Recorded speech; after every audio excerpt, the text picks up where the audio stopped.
Alright, thought I would try making a short video series between now, February 21st, and I guess through all of the big deal, through post event and then like a post thoughts video. So we'll start out.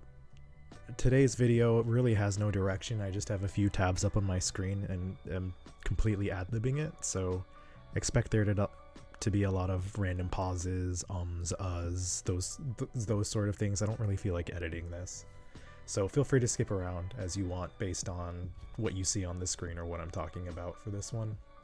But otherwise, welcome to episode 1 of Top Player Privilege, a short mini series going through the mindset of a top player that you are privileged to hear this insight from.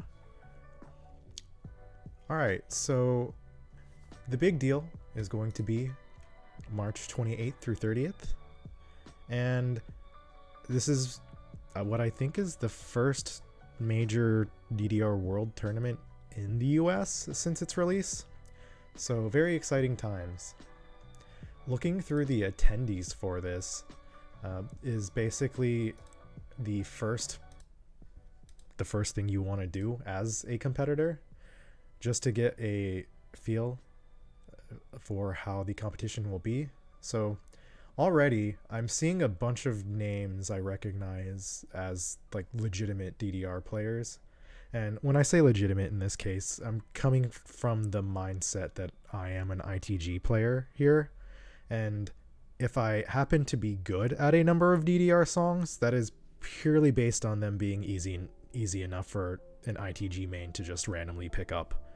So my mindset for this whole event is that I'm an ITG player coming from a deficit, having to learn all these, bullshit DDR charts, basically. And it does help that the song list is curated. That actually is why I decided to enter this one, as opposed to just watch from the sidelines.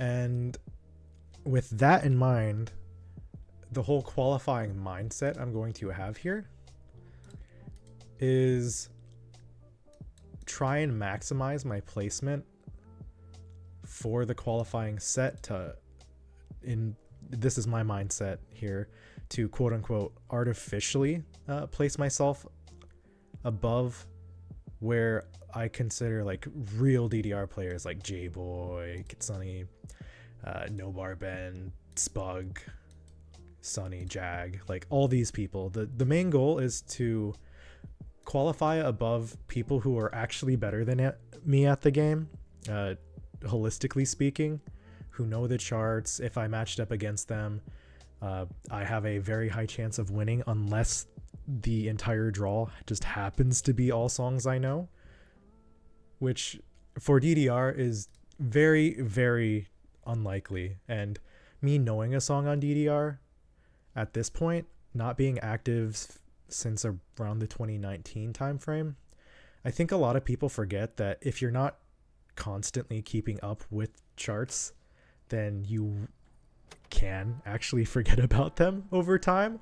So like, yeah, like, okay, sure, I'd still probably be good at something like Gaia, but I know the shift syncs, the shift of the sync in the song is a little weird when the slowdowns coming in like the second half. So there's like nuanced parts of charts that if you're refreshing yourself on them a month before the tournament, and for me, I'm basically having to look at the 16s through 19s, unless a lot of people beat me, and then I also have to look at the 15s. But I would say the 15s,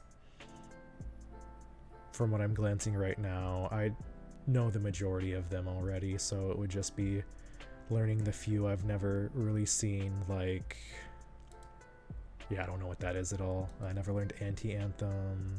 So, okay, you see where I'm getting at. Anyways, so my day 3 back into it qualifier submission puts me at 4th seed. I submitted a -25 yesterday, And I don't expect that to hold. If I'm being realistic with my projections here, let me take a look to see who all is entering real fast, just to be safe here and not make assumptions. So there's a very good mix of, I would say, lower, mid, upper, high range players. And just glancing through this right now, there's a lot of people who are at Upbeat here, as well as general, like, really top players. Okay, so just taking mental counts as I've been passing here of who could just like beat me on a dime without even having to really put much thought into it. All right. Oh geez, the pages just keep on going. Okay. Oh nice, Pie Guy's coming. That's fun. Wait, what? Tachyon made it in? Oh my god. That must have been really recent. Holy cow. Okay. Wow. Holy shit. Okay, this actually changes quite a bit. The last time I checked, there were a lot of people not on this list, so I'm glad I checked here again. Alright. Based on that, though, and the qualifier songs that we have, they are on the easier side, which is to my advantage. So that means a minus 25 with everyone I see. It's not the easiest set to be consistent on all three songs with only one replay. Admittedly, I thought it would be a little easier, especially based on other people's comments, but actually practicing it, no, it's a little more difficult than I thought. But I also admit that might just be me getting back into the game again, and for less than a week after not playing it for like 4 years outside of Champions League. And Champions League also worked completely different, where I only needed to grind 3 songs at a time, so that's not actually learning DDR either. But I digress. Alright, so back to my projections then. I think, based on who I just skimmed and saw, if I don't improve my score from a minus 25, I think I'm likely gonna be around 14 to 16 overall. And that really is dependent on how hard people grind the qualifiers too. But you do have a there's really good incentive to grind the set, because that is going to basically make it so I play on Sunday and skip a lot of hard draws against people that know the game better than me.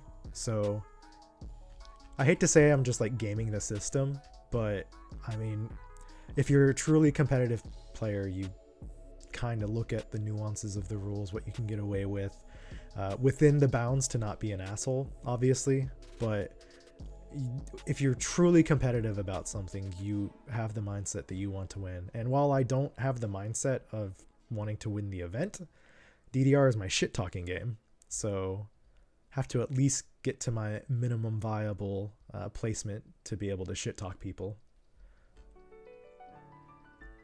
But yeah, so the goal from here on out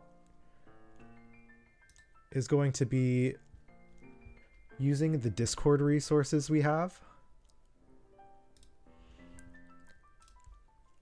There was a pack that was nicely put together with all the curated songs.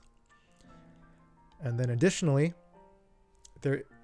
I'll probably be checking the qualifying sheet here and there, and then if I feel like I need to raise my qualifiers again, start grinding them in the last week.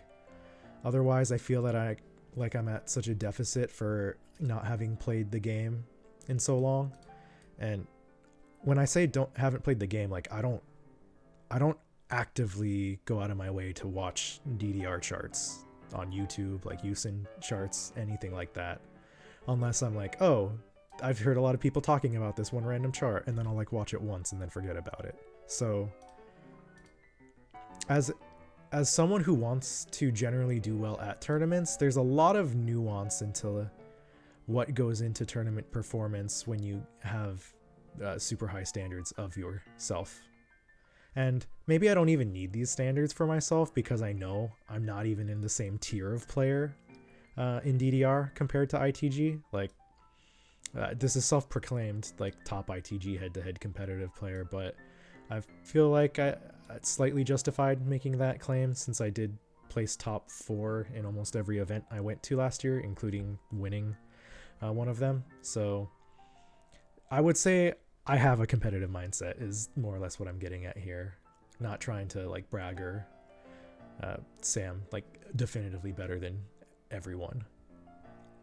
But looking at the 17s and 18s, I just know what's going to end up happening for me personally here is I'm going to find slightly less than half of the songs to get good at and just grind those. So if they come up in a draw, I instantly have solid protects and know what I want to veto. This comes with a great risk though. I do have to get really lucky and also hope no one is keeping up with me playing or not playing. I think one of the advantages I generally have, though if people end up watching this, my usual advantage is obviously not there. It goes along with what I was saying a little bit earlier. It's like if you don't keep up with DDR, like you will forget charts and have to refresh them or get good at them again.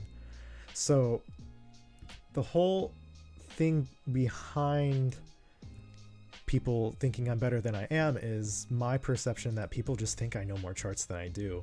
I remember a while ago when I played Muteki Buffalo for the first time, someone was watching me, and when they saw me like flubbing the jump switches or whatever they are, or double stepping into them, they were like, "You don't know this?" And I was like, "How often do you see me play DDR?" So people need to kind of set their expectations for and of players with how much they actively see them playing sometimes. So that's more just like a general comment that I had for that one, but it is interesting to see. All right, so I think I'm starting to rant now, and I think I'm gonna end this one here. Next time I pick up, I'll probably just be talking about some of the grinding I've been doing, and as we can see here, I've made a copy of these sheets. The intent here is to make a new column and basically just say score, and then start putting my scores down so I have a good baseline for everything. And once I have a good baseline, that I'll then start determining if I need to grind practice songs or if I think I'm solid enough at them that I'll just be fine and just get like a 1 or 2 play refresher before the event itself just to remember the nuances of charts, like the 1 or 2 gotchas that a lot of the 15s have. And then likewise for 16, 17s, 18s, and I'm probably not even going to touch the 19s if I'm being real here. I don't care enough. So just know that if you actually watch this. All right, I think I've been ranting enough. So if you actually watched any or majority of this video, thank you. And otherwise, I don't want to do that, oh, smash that like button, subscribe, blah blah blah. If you like the video, just comment, interact with me, say hi at an event. I don't care about the YouTube algorithm. Just be a person.